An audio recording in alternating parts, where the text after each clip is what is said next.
أشهد أن محمد رسول الله.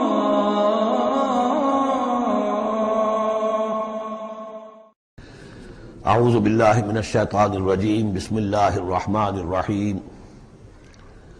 اقرأ بسم ربک الذی خلق خلق الانسان من علق اقرأ وربک الاکرم الذی علم بالقلم علم الانسان ما لم يعلم. صدق اللہ العظیم. رب اشرح لی صدری ویسر لی امری واحلل عقدۃ من لسانی یفقہوا قولی. اس سے پہلے کئی مرتبہ یہ عرض کیا جا چکا ہے کہ حضور پر جو پہلی وحی آئی تقریباً اجماع ہے اس پر کہ وہ یہ 5 آیات ہیں سورہ علق کی. آپ کی عمر شریف جب 40 برس کے لگ بھگ ہوئی، حضرت عائشہ صدیقہ رضی اللہ تعالی عنہ کی ایک روایت میں یہ ساری چیزیں موجود ہیں. تو خلوت گزرنی محبوب ہو گئی، غور و فکر کا غلبہ ہو گیا. پھر آپ غار حرا میں جا کر کئی راتیں کئی دن قیام فرما ہوتے تھے. اور شارحین حدیث کا اس پر اجماع ہے کہ وہاں آپ کیا کرتے تھے؟ کان صفت تعبدہ فی غار حرا تفکر والاعتبار، غور و فکر، سوچ بچار. اسی میں پھر ایک دن فرشتہ آیا ہے. فرشتے کا آنا اور فرشتہ کیا لے کر آیا جس پر کہ اس نے یہ کہا اقرا، پڑھو، وہ ذرا بات ہے کہ جو ذرا پیچیدہ ہے، سمجھنے کی ہے، وہ عرض کروں گا آپ سے. روایت یہ ہے کہ فرشتے نے کہا اقرا، تو حضور نے فرمایا ما انا بقاری. فرشتے نے اپنے ساتھ بھینچا لگا کر سینے کے ساتھ، پھر چھوڑ دیا، کہا کہو اقرا. حضور نے پھر کہا میں ما انا بقاری. تیسری مرتبہ پھر کیا. 3 مرتبہ کرنے کے بعد پھر یہ اقرا بسم ربک الذی خلق. تو اس میں میرے نزدیک وہ روایت صحیح ہے کہ یہ جو پہلی وحی آئی ہے یہ ما بین النوم والیقظہ، جبکہ آپ نیم بیداری اور نیم خوابیدگی کی کیفیت میں تھے، اور فرشتہ اس وقت ایک تختی پر لکھی ہوئی یہ آیات لے کر آیا تھا. ورنہ ظاہر بات ہے کہ آدمی پڑھا ہوا نہ ہو تبھی اسی کی اپنی زبان میں کہا جا رہا ہو کہ یوں کہو، تو وہ تو کہنا مشکل نہیں تھا. 40 برس کی عمر تھی آپ کی، کوئی آپ بچے تو نہیں تھے. کوئی شے تھی کہ جس کو پڑھنا تھا. وہ جو پڑھنا ہے تو وہ اصل میں یہ اس عالم میں کہ جس کو آپ کہیں گے ما بین النوم والیقظہ، بیداری اور خواب کے بین کی کوئی کیفیت تھی جس میں کہ فرشتہ آیا ہے اور اپنی اصل ملکی شکل میں آیا ہے. اس لیے کہ پھر اس نے جب وہ بھی کوئی چیز لکھی ہوئی لایا ہے، روایتوں میں آتا ہے سونے کی تختی تھی جس پر یہ آیات لکھی ہوئی تھی، تو اس پر آپ نے کہا ما انا بقاری، میں تو پڑھا ہوا نہیں ہوں.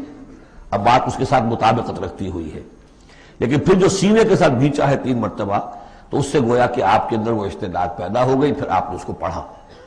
اور یہ میں یاد دلاتا ہوں کہ میں نے جب کہا تھا کہ جب دوسری وحی فترت کے بعد آئی ہے سورہ مدثر کی، تو حضور نے جب دیکھا تھا کہ اب یہ افق اعلیٰ پر یا افق مبین پر حضرت جبرائیل نظر آئے، کیسے پہچان لیا؟ وہی فرشتہ جو غار حرا میں آیا تھا. تو وہاں بھی وہ اپنی اصل ملکی شکل میں تھے، لیکن وہاں جو رویت حضور کو حاصل ہوئی تھی وہ پوری بیداری کی حالت کی نہیں تھی. ما بین النوم والیقظہ، یعنی کچھ نیم خوابی اور نیم بیداری کی کیفیت تھی. لیکن دیکھ لیا تھا حضرت جبرائیل کو ان کی اصل ملکی شکل میں اس وقت.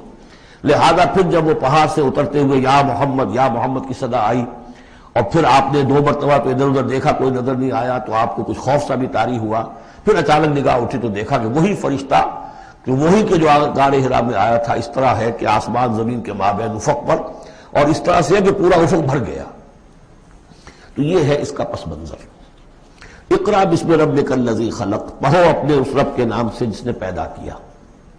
خلق الانسان من علق، انسان کو پیدا کیا اس نے اس جونک کی طرح کی چیز سے کہ جو رحم مادر میں چمٹ گئی تھی.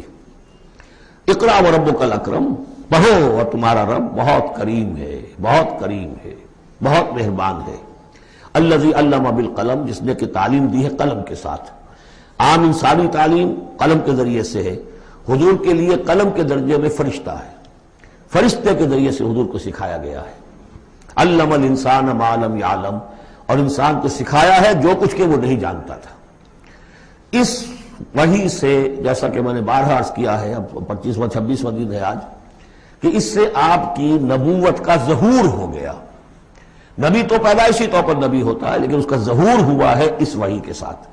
البتہ اس میں کوئی تبلیغ کا حکم نہیں ہے، وہ تو پھر جب وہ وحی آئی ہے، جب کوئی فرشتے کو دیکھا ہے افق اعلیٰ پر، افق مبین پر، اس کے بعد جب گھر گئے ہیں اور پھر آپ کمبل اوڑھ کر لیٹ گئے ہیں، دہشت کی کیفیت طاری تھی، پھر وہ سورہ مدثر کی آیات نازل ہوئیں، یا ایھا المدثر قم فانذر وربک فکبر۔ وہاں سے پھر آپ کی رسالت کا آغاز ہوا کہ اے لحاف میں لپٹ کر لیٹنے والے، اب کھڑے ہو جاؤ، انذار کرو، خبردار کرو لوگوں کو، اور اپنے رب کی کبریائی کا اعلان کرو اور اس کی کبریائی کے نفاذ کی جد و جہد کرو۔ یہ ہم پڑھ چکے ہیں کل سورہ مدثر میں۔ اس کے بعد میں نے عرض کیا تھا سورہ مدثر ہی میں 7 آیتوں میں حضور سے خطاب کے بعد پھر 3 آیتیں تھیں۔ فَإِذَا نُقِرَ فِي النَّاقُورِ فَذَلِكَ يَوْمَئِذٍ يَوْمٌ عَسِيرٌ عَلَى الْكَافِرِينَ غَيْرُ يَسِيرٌ۔ یہاں پھر دیکھیے، یہاں اب 3 آیتیں آ رہی ہیں، یہ آخرت کا فلسفہ بیان کر رہی ہیں۔ کَلَّا إِنَّ الْإِنسَانَ لَيَطْغَىٰ، کوئی نہیں، انسان طغیانی پر، سرکشی پر، زیادتی پر، ظلم پر، تعدی پر آمادہ ہو ہی جاتا ہے۔ کیوں ہو جاتا ہے؟ وہی حساس اور ذہین آدمی جو بیٹھا غور کر رہا ہے کہ یہ کیا ہو رہا ہے معاشرے میں، کیوں ظلم ہو رہا ہے، کیوں تعدی ہو رہی ہے، کیوں غلط روی لوگوں نے اختیار کی ہے، ہو جاتا ہے انسان۔ کیوں ہو جاتا ہے؟ الراہ استغنا، وہ اپنے آپ کو دیکھتا ہے کہ اس پر پکڑ کوئی نہیں، انگارہ زبان پر رکھوں گا تو جل جائے گی، جھوٹ بولوں گا کچھ بھی نہیں ہوگا، اگر میں کہیں زہر کھاؤں گا مر جاؤں گا، حرام کا مال کھاؤں گا کچھ نہیں ہوگا۔ کہ یہ دنیا جو ہے یہ فزیکل لاز پر چل رہی ہے، یہاں مورل لاز جو ہے آپریٹو نہیں ہے۔ اخلاقی قوانین ہے تو صحیح موجود، انسان کے نفس میں ہے، یہ اچھائی یہ برائی، لیکن دنیا جو چل رہی ہے اس میں ان اخلاقی قوانین کا کوئی دخل نہیں ہے، وہ صرف فزیکل لاز پر چل رہی ہے۔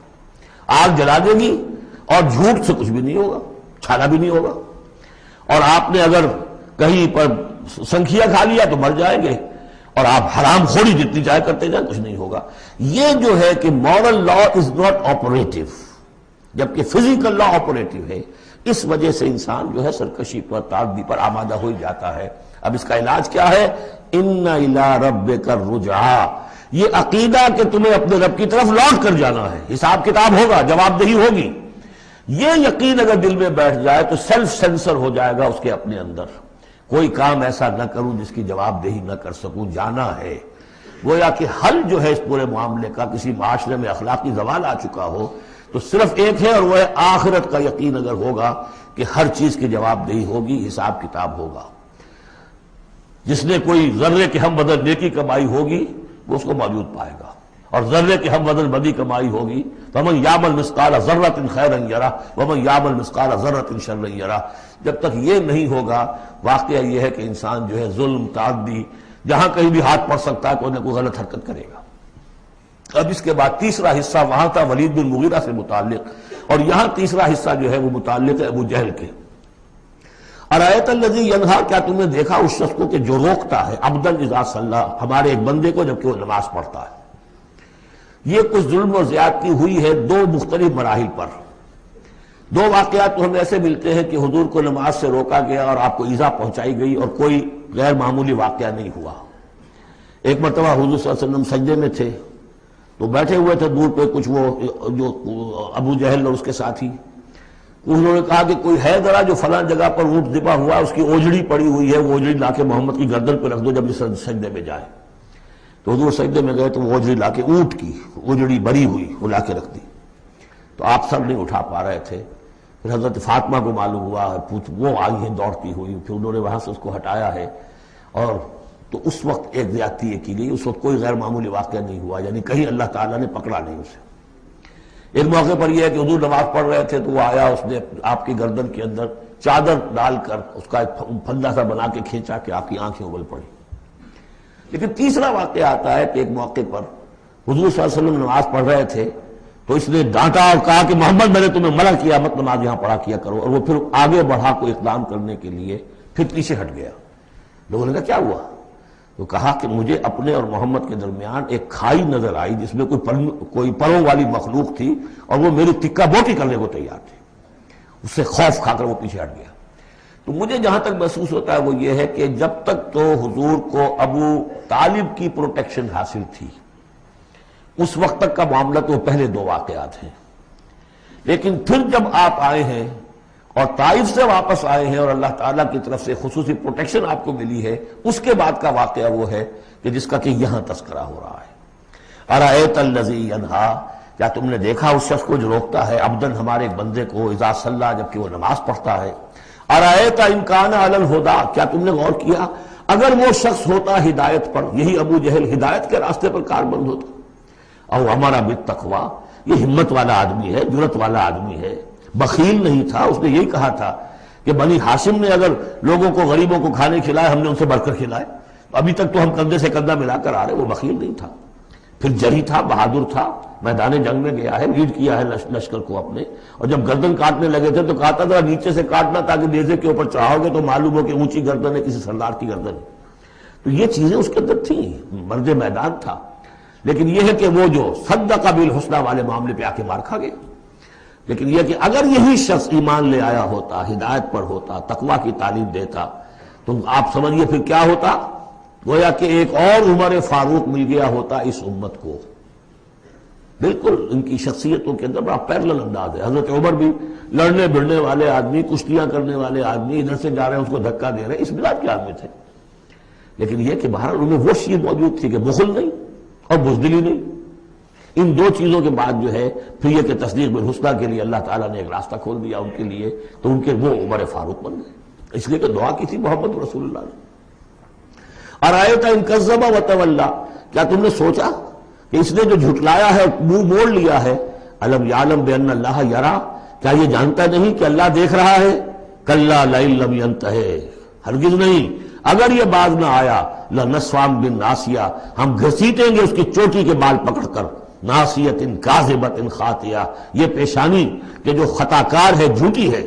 فَلْيَدْعُ نَادِيَهُ، تو بلا لے وہ اپنی پارٹی کے لوگوں کو، بلا لے اپنی مجلس کے لوگوں کو، ہم نشینوں کو، سَنَدْعُ الزَّبَانِيَّ، ہم بلا لیں گے جہنم کے فرشتوں کو۔ کَلَّا لَا تُطِعْهُ وَاسْجُدْ وَاقْتَرِب، اے نبی آپ اس کی بات نہ مانیے، آپ سجدہ کیجئے اور اللہ سے قریب ہو جائیے۔